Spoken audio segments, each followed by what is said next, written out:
അങ്ങനെ തുറച്ചു നോക്കണമെന്നില്ല. ഡോക്ടർക്ക് എന്റെ എല്ലാ ഭാവങ്ങളും പഠിക്കാമല്ലോ എന്ന് കരുതിയാ. ഇങ്ങനെ കൃത്രിമമായിട്ടുണ്ടാക്കുന്ന ഭാവം കൊണ്ട് എനിക്ക് പ്രയോജനമില്ല. ആ കാലെടുത്ത് വീപ്പയുടെ മുകളിൽ വെച്ചോളൂ. ബോഡി അങ്ങോട്ട്, മുഖം ഇങ്ങോട്ട്. അത് തന്നെ.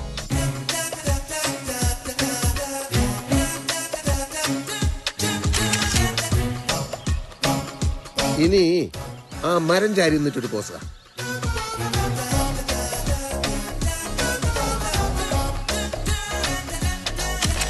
ഈ വേഷത്തിൽ അണ്ണനെ കാണാൻ നല്ല എടുപ്പാ. ആണോ?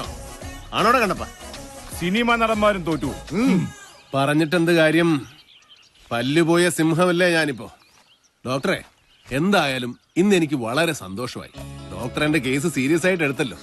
എന്ന് ചികിത്സ തുടങ്ങാം? അതിപ്പോ നോക്കട്ടെ, ഞാൻ ചിലപ്പോ ഒരാഴ്ച. അത് എങ്കിൽ പിന്നെ ഞാൻ പോട്ടെ.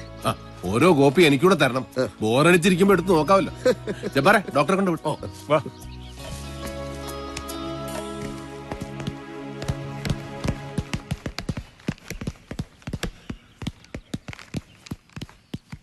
സംഗതി ആകെ കുളവായിരിക്കുവാണ്. ആ ഡോക്ടർ നമ്മളെ ചതിക്കുമായിരുന്നു. എന്തുണ്ടായി? അയാൾ ഫോട്ടോ എടുത്തത് അണ്ണന്റെ ഭാവങ്ങൾ പഠിക്കാനാന്ന് പറഞ്ഞല്ലേ. ഇപ്പൊ ആ ഫോട്ടോ ആഴ്ചപ്പതിപ്പ് കൊടുത്തിരിക്കുന്നു. അണ്ണൻ ജോസഫ് മാതിനെ കൊന്നു കാണുമെന്നും ഈ കഞ്ചാവ് വീരനെ പോലീസ് എന്തുകൊണ്ട് പിടിക്കുന്നില്ല എന്നൊക്കെ എഴുതി പിടിപ്പിച്ചിരിക്കും.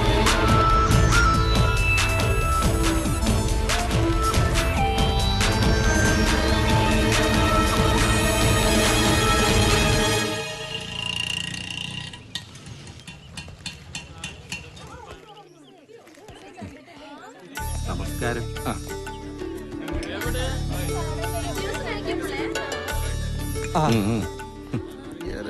ഞാൻ പറഞ്ഞില്ലേ. ക്ഷമിക്കണം, ഞാൻ വൈകിയോ? ഇല്ല സാർ, സമയമാകുന്നേ ഉള്ളൂ. ഞാൻ പറഞ്ഞില്ലേ ഡോക്ടർ, രാമനാഥ് സാർ ഞങ്ങളെ അറിയാം. പ്രസിഡൻസി ക്ലബിലെ ഒരു മീറ്റിംഗിൽ വെച്ച് നമ്മളൊരിക്കൽ കണ്ടിട്ടുണ്ട്. ഡോക്ടറിന്റെ ഓർമ്മശക്തി അപാരമാണല്ലോ. അങ്ങോട്ടിരിക്കാം സാർ. വരും. കേട്ടോ ഡോക്ടർ, പോലീസ് ട്രെയിനിങ് കോളേജിൽ എത്രയോ പേരെന്റെ ശിഷ്യന്മാരായിരുന്നിട്ടുണ്ട്. പക്ഷെ അന്നും ഇന്നും വിനോദാണ് എനിക്ക് ഏറ്റവും പ്രിയപ്പെട്ടവൻ. വിനോദിനും അങ്ങനെ തന്നെയാണെന്നാണ് എന്റെ വിചാരം. ഇവന്റെ ഈ മോതിരം മാറ്റ ചടങ്ങിന് ആദ്യം അവൻ ക്ഷണിച്ചത് എന്നെയാണ്.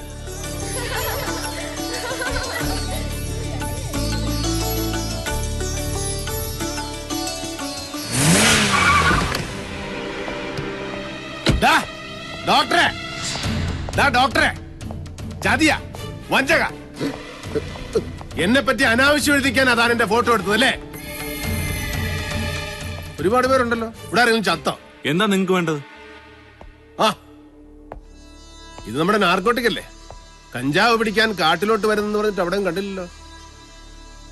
ഓ, അത് ശരി. താനും ഡോക്ടറും കൂടെ പ്ലാൻ ചെയ്തിട്ടാണല്ലേ എന്നെ ഒരു കൊലപാതകയായി ചിത്രീകരിച്ചത്? ഇവിടെ ഒരു ചടങ്ങ് നടക്കാണ്. ഇവിടേക്ക് നിങ്ങളെ ആരും ക്ഷണിച്ചില്ലല്ലോ. ക്ഷണിച്ചെടുത്ത് ഞാൻ പോവുകയില്ല, ക്ഷണിക്കാത്തടത്ത് പോവുകയും ചെയ്യും. ആ ഡോക്ടറെ ഇങ്ങോട്ട് വിളിക്ക്. അയാളുടെ ഭാവി ഇന്ന് ഞാൻ തീരുമാനിക്കും. ഇറങ്ങണം മിസ്റ്റർ. ഇറങ്ങിയില്ലെങ്കിൽ ഇറക്കി വിടും. എങ്കിലാവുന്നു കാണണമല്ലോ. കാണണ്ടോ? ഇറക്കി വിടറോ, ഇറക്കി വിട്. ഇറക്കി വിട്.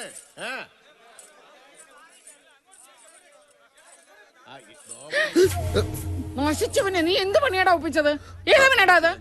അത് ആകെ കൂടെ അലങ്കോല ആക്കിയല്ലോ എന്റെ ഈശ്വര. എന്തെങ്കിലും ഒന്ന് ചെയ്യടാ.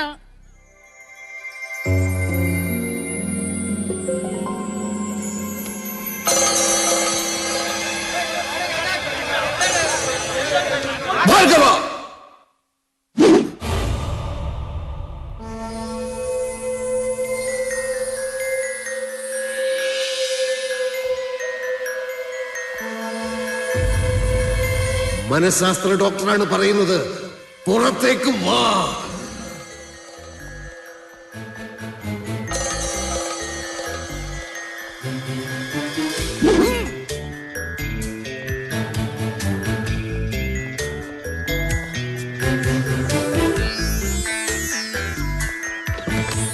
വണ്ടിയിലേ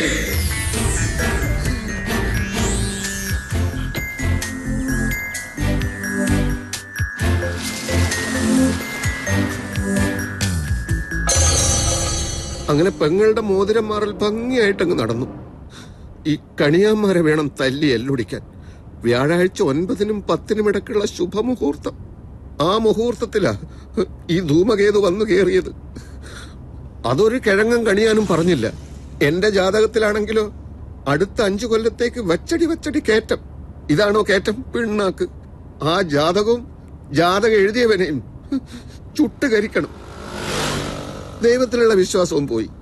അങ്ങനെ ഒരാൾ ഉണ്ടായിരുന്നെങ്കിൽ ഈ മാരണത്തെ എന്റെ ജീവിതത്തിലോട്ട് കെട്ടിയെടുക്കുമായിരുന്നു. എന്തിനാടോ വീട്ടിൽ കയറി വന്ന് ഈ ചടങ്ങ് കലക്കി കളഞ്ഞത്? എടോ, തന്നോടാ ചോദിച്ചത്. ഞാനിതിപ്പോ എവിടെയാ? താനിപ്പോ ഇന്ത്യൻ നാഷണൽ കോൺഗ്രസിന്റെ വട്ടമേശ സമ്മേളനത്തിൽ പങ്കെടുത്തോണ്ടിരിക്കുക. ഗാന്ധിജി, നെഹ്റു ഒക്കെ തൊട്ടടുത്തിരിപ്പുണ്ട്. ഓടിക്കൊണ്ടിരിക്കുന്ന ഒരു വാഹനമല്ലേ ഇത്? ഞാൻ എങ്ങനെ ഇതിനകത്തെത്തി? ഡോക്ടറല്ലേ? അല്ല, ഒരു വഴിപോക്കനാ. അല്ല, ഡോക്ടർ തന്നെ. ദ്രോഹി. എന്റെ ഫോട്ടോ എടുത്തത് പത്രത്തിൽ കൊടുക്കാനായിരുന്നല്ലേ? ആരാടോ ഈ അനുപമ ശിവദാസൻ? അവൾ ഇനി എന്നെ പറ്റി എഴുതാനൊന്നും ബാക്കിയില്ല. അതോ താൻ തന്നെ എഴുതിട്ട് വേറെ പേര് വെച്ചാണോ? എനിക്കിപ്പ അറിയണം. തന്നെ പറ്റി ഞാൻ എന്താ എഴുതാൻ? എനിക്ക് വേറെ പണിയില്ലേ? എന്റെ ഫോട്ടോ എങ്ങനെ പത്രക്കാർക്ക് കിട്ടി? അത് ഫിലിം വാഷ് ചെയ്യാൻ സ്റ്റുഡിയോയിൽ കൊടുത്തിരുന്നു. അവിടെ നിന്ന് ചോർന്നതാവും. ഏത് സ്റ്റുഡിയോ? എന്റെ ക്ലിനിക്കിൽ ജോലി ചെയ്യുന്ന അലിയുടെ കൈവശ ഞാൻ ഫിലിം കൊടുത്തയച്ചത്. എന്നിട്ട് അലി എവിടെ? അലി ഇന്ന് രാവിലെ മരിച്ചുപോയി. ഭാർഗവനോട് കളിക്കരുത്. ഹലോ, ഭാർഗവനാണ് സർ. എന്ത്? മാരിയപ്പനോ? എപ്പോ? എനിക്കറിയാം സർ. എനിക്കറിയാം സർ. ഇല്ല സർ, ഇപ്പൊ തന്നെ പുറപ്പെടാം സർ. സർ, കണ്ണപ്പാ, ഇത് ഭാർഗവന്റെ നാടാ. സംഗതി ആകെ കുഴപ്പമായിരിക്കുക. ഒട്ടും നേരമില്ല. ഏറിയാ 10 മിനിറ്റ്. അതിനുള്ളിൽ നമ്മുടെ ആളുകളെല്ലാം സ്ഥലത്തെത്തിയിരിക്കണം.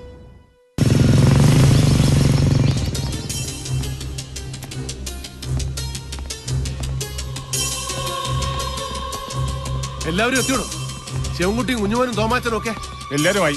എന്നാ കേട്ടോളൂ, സംഗതി ആകെ ഗുരുതരാവസ്ഥയാ. 20 കോടിയോളം വില വരുന്ന നമ്മുടെ കഞ്ചാവ് ചാക്കുകൾ ആ ചെറ്റ മാരിയപ്പനും സംഘവും കടത്തിയിരിക്കുക. പുലിപറ്റപ്പാറ, അനങ്ങാക്കൊല്ലി, ചാമുണ്ടിക്കടവ്, പൂതംകുന്ന്, ഈ 4 വഴി കൂടിയായിരിക്കും മാരിയപ്പൻ രക്ഷപ്പെടാൻ ശ്രമിക്കുന്നത്.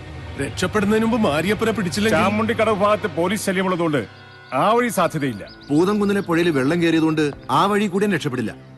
എങ്കിൽ പിന്നെ മറ്റു 2 സ്ഥലങ്ങളും ലക്ഷ്യം വെച്ചുകൊണ്ട് നമുക്ക് ഉടനെ നീങ്ങണം. ആവശ്യത്തിനുള്ള ആയുധങ്ങൾ എടുത്തോളൂ. പിന്നെ അവിടെ ചെന്നിട്ട് ബോംബില്ല, തോക്കില്ല എന്ന് പറഞ്ഞു കളയരുത്. ഇയാളൊന്നും വന്നേ.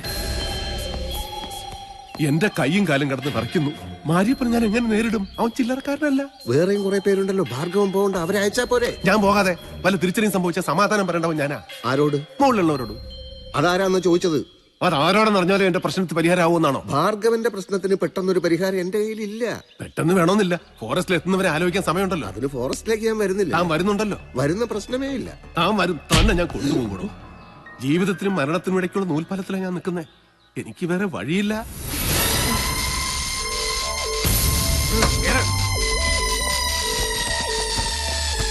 കണപ്പാ കേറ്.